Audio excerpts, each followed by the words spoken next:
नमस्कार दोस्तों। स्वागत है आप सभी का सिविल एकेडमी के इस यूट्यूब चैनल पर।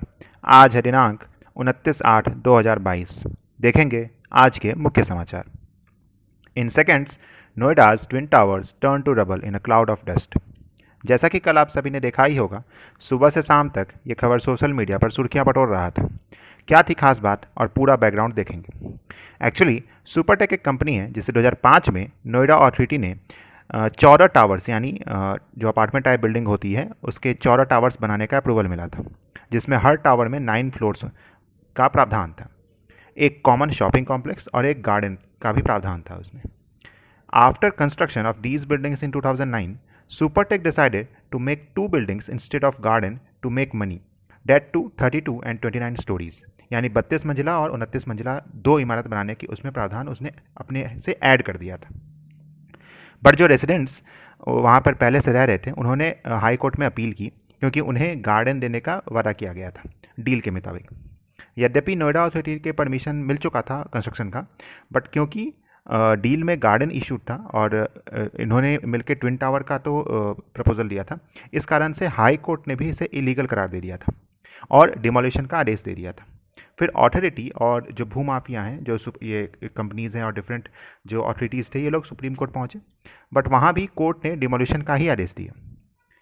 इम्पॉर्टेंट क्या है कि उत्तर प्रदेश का जो अपार्टमेंट एक्ट है 2010 का, इसके अंतर्गत अगर बिल्डर प्लान में कोई चेंज करता है तो रेसिडेंट्स को भरोसे में लेना होता है, यानी अप्रूवल लेना होता है उनसे। एक और बात गौर करने वाली है कि प्रॉपर डिस्टेंस और सेफ्टी मेजर्स पर भी ये बिल्डिंग खड़ी नहीं उतरती है, इसलिए भी इसे इलीगल करार दिया गया था। ये तो बैकग्राउंड था, बट जो मेजर कंसर्न है वो इन्वायरमेंटल कंसर्न है। जो पहला कंसर्न आप सोचो तो आपने अगर वीडियो देखा हो तो डिमोलिशन के वक्त जो सराउंडिंग में एक काले बादल का डस्ट पूरा भर गया था। सोचिए कितने minute particles as a pollution content इसमें ऐड कर दिए गए इन्वायरमेंट में। दूसरा कंसर्न ये था कि 3700 kg एक्सप्लोसिव्स का यूज़ हुआ। आसपास के बिल्डिंग्स पर भी खतरा हो सकता था। डेफिनेटली वाइब्रेशंस का कुछ ना कुछ तो असर हुआ ही होगा। तीसरा मेजर कंसर्न आपका एथिकल डिलेमा भी है। आप कह सकते हैं, क्योंकि एक पक्ष ये हो सकता है कि इस टावर का कुछ और जुडिशियल यूज़ किया जा सकता था सरकार के द्वारा, maybe some government office के रूप में, और रेजिडेंट्स को अलग गार्डन का मतलब प्रावधान कर सकते थे, हम कहीं और पर मुहैया करवा देते। बट अनदर एस्पेक्ट ये भी है कि एक बार ऐसा होता तो नेक्स्ट टाइम से सारे ही बिल्डर्स अपनी मनमानी करते, उनका मोनोपोली बढ़ जाता, ताकि कुछ भी वो डील में लिखकर फिर वो एक अलग ही अपार्टमेंट खड़ा कर सकते थे हर बात पर। तो और ये भी ये कितना सही है या कितना गलत, ये मैं आपके ये एक एथिकल डिबेट हो सकता है, बट ये मैं आपके एथिकल नॉलेज पर छोड़ता हूँ। हम बढ़ते हैं आगे अगले न्यूज़ पर। Data protection bill likely to be in budget session.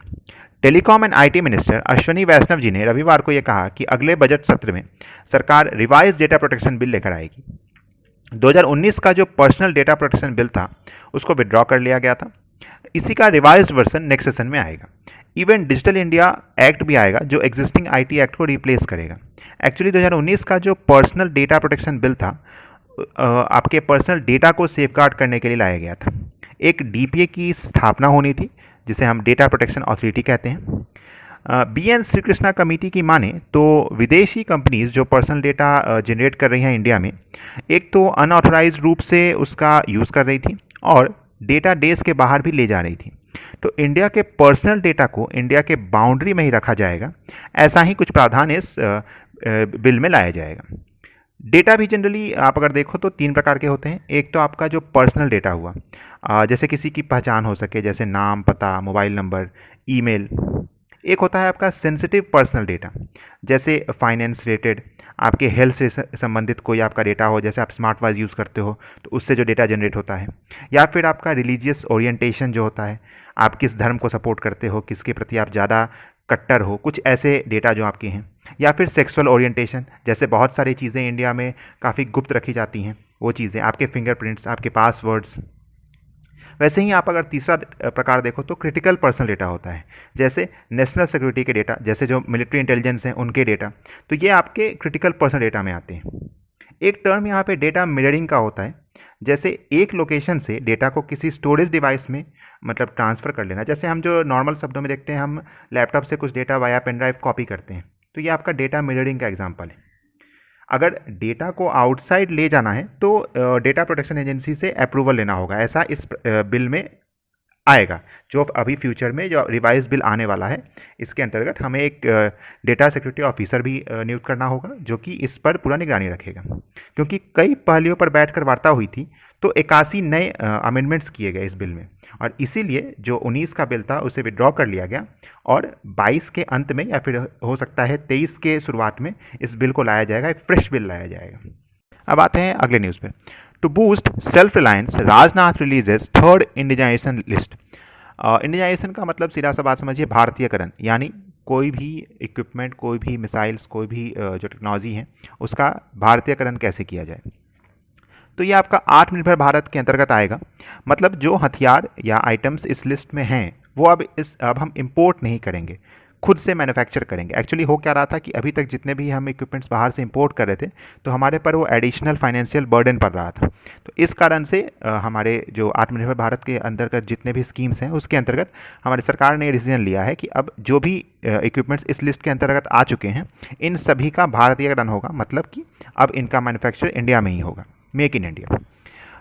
इस लिस्ट 3 में 780 ऐसे इक्विपमेंट्स हैं जो कि अब जिनका निर्माण भारत में ही होगा। अगर तीनों लिस्ट को मिला दें तो कुल 2500 ऐसे इक्विपमेंट हैं जो अब हम जिसका इंपोर्ट नहीं करेंगे। आते हैं अगले न्यूज़ पर। Rainbow of hope, LGBTQIA+। जैसा कि आप सभी जानते हैं कि कुछ दिनों पहले ही इंडिया ने होमोसेक्सुअल्स और थर्ड जेंडर को सही मायने में सिटीजन्स का समान अधिकार दिया है, वो भी तब जब पूरे विश्व में प्रोटेस्ट और मूवमेंट्स पीक पर थे। 2018 के सितंबर में आईपीसी के सेक्शन 377 को रिव्यू करके सेम सेक्स मैरिज को लीगल घोषित कर दिया गया था। क्या है ये LGBTQIA+? Lesbian, gay, bisexual, transgender, queer, intersex, asexual plus यानी कि हम इसमें और भी एडिशन बाद में कर सकते हैं। लेस्बियन, गे, बायसेक्सुअल और ट्रांसजेंडर के बारे में लगभग सभी जानते हैं। बाकी तीनों टर्म को अगर हम देखें तो क्वेयर यानी या फिर आप इसको कह सकते हैं क्वेश्चनिंग, यानी वो लोग जो अभी खुद श्योर नहीं हैं कि वो क्या हैं और उनकी सेक्सुअल ओरिएंटेशन क्या है। इंटरसेक्स की अगर हम बात करें तो इंटरसेक्स यानी कि वो जिनके गुप्तांगों का विकास सही तरीके से नहीं हुआ है, यानी न ही तो वो मेल के कैटेगरी में आते हैं और न ही वो फीमेल के कैटेगरी में आते हैं। और एसेक्सुअल वो जिन्हें कोई अट्रैक्शन नहीं होता, neither for male nor for female. थोड़ा पीछे चलें तो ब्रिटिश एरा से ही इन्हें क्रिमिनल एक्टिविटीज़ के अंदर डाला गया था। यद्यपि भारत कई डाइवर्सिटीज़ का देश है, पुराणों और ग्रंथों के अगर हम माने तो अर्धनारीश्वर या फिर आप शिव और मोहिनी का अगर आप रूप देखो तो, या फिर अयप्पा स्वामी जो साउथ में प्रचलित हैं, इन सभी के बारे में उदाहरण हैं, प्रचलित हैं, और इन्हें यथोचित सम्मान मिलता भी था क्योंकि ये स्थिति उनके कंट्रोल से बाहर की है। एक्चुअली किसी के बर्थ पर किसी का कोई कंट्रोल है नहीं, but in current scenario they are considered not even as a citizen of this country. 1977 में जब शकुंतला देवी के द्वारा लिखे गए book the world of homosexuals के आने के साथ ही समाज में थोड़ा सा इंक्लूजन दिखना शुरू होता है। फिर अगर हम देखें तो 2014 में सर्वोच्च न्यायालय ने ट्रांसजेंडर पीपल को थर्ड जेंडर का दर्जा दिया, तो थोड़ी सी बदलाव आई समाज में। फिर 2017 में अगर हम देखें तो सर्वोच्च न्यायालय ने LGBTQ कम्युनिटी को स्वच्छंद रूप से अपने सेक्सुअल ओरिएंटेशन को एक्सप्रेस करने की आज़ादी दी। और फिर सितंबर 2018 का डिस्कशन हमने अभी किया ही है। इवन संसद में 2019 में transgender person protection of rights act लाया गया ताकि इनका कल्याण और इनकी स्वतंत्रता का ध्यान रखा जा सके। But still there are some cases which are meant to be taken care for the proper settlement of these communities. Some cases which are very important for LGBTQ community is, the first one you can take a note of it. It is Navtej Singh Johar versus Union of India, and it was related to Article 14, यानी it guarantees equality before law. एक और case अगर आप देखो तो सफीन जहान versus Ashokan KM and others, that it was in 2018. It was choice of partner is person's fundamental right. यहाँ पर सुप्रीम कोर्ट मानता है कि किसी का पार्टनर किसी को चुनने का हक उसका अपना फंडामेंटल राइट है। वैसे ही एक और केस अगर हम देखें जो कि काफ़ी फेमस है, that is national legal services authority versus union of India, that is 2014 act. इसके अंतर्गत रिकॉग्निशन ऑफ ट्रांसजेंडर को हम मतलब as a third gender consider करते हैं, और उसी समय सुप्रीम कोर्ट ने ऐसा कहा भी था कि recognition of transgender as a third gender is not social और medical issue but a human right issue. Third gender को प्रॉपर रिस्पेक्ट दिलाने के लिए भारत सरकार और सुप्रीम कोर्ट के द्वारा कई सारे स्टेप्स लिए गए हैं, but as a whole community, as a whole society, we have to take major steps for their proper reversal. The thing is, we should be very inclusive for all those people. We should not be very means differentiating. So the only thing is, हमें एक दूसरे के साथ सौहार्द बना के रखना है. वो भी हमारे तरह ही जीव हैं, उनका भी अपना एक सोसाइटी है, उनका भी अपना एक कल्चर है. Let live and let others live also. So यही थे आज के कुछ मुख्य समाचार. मिलेंगे कल फिर कुछ नए समाचारों के साथ. तब तक के लिए जय हिंद, वंदे मातरम.